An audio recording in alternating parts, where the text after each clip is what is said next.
கோதாயே நமகா. எம்பெருமான் பக்ஷிராஜனை பார்த்து பூலோகத்தில் எல்லோரும் அனுஷ்டிக்க தகுந்ததாயும் சுலபமாகவும் உள்ள மோக்ஷோபாயங்களை தெரிவிக்க வேண்டும் என்று தெரிவித்தார்.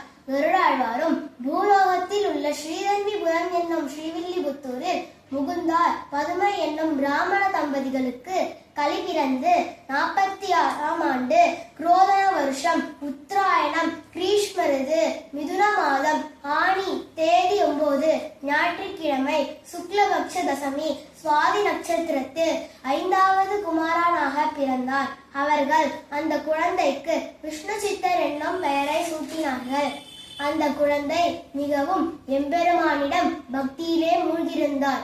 ஒரு சமயம் மதுரையில் பாண்டிய மன்னன் உலகில் நடக்கும் அனைத்து விஷயங்களுக்கு யார் ஆதிமூலம் என்று தெரியாமல் தவித்தான்.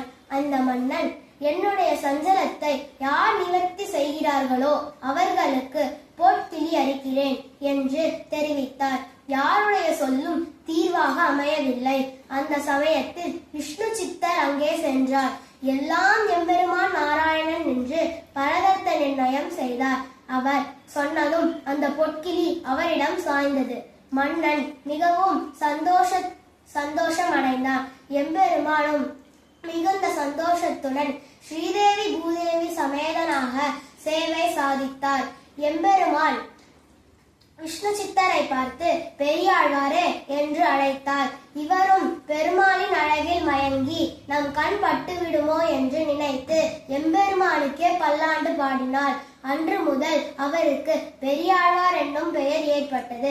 ஸ்ரீதன்வி நகராதீச மங்கள ஆசாசனே நிசம் நிர்நீத பரத்வாஜ விஷ்ணு சித்தாரிய மங்களம் ஸ்ரீமத்யே விஷ்ணு சித்தாரிய மனோநந்தன ஹேதவே நந்தநந்தன சுந்தரியை கோதாயே நித்யமங்கலம் யோகாட்சமத்தா சுகினோ பவந்து.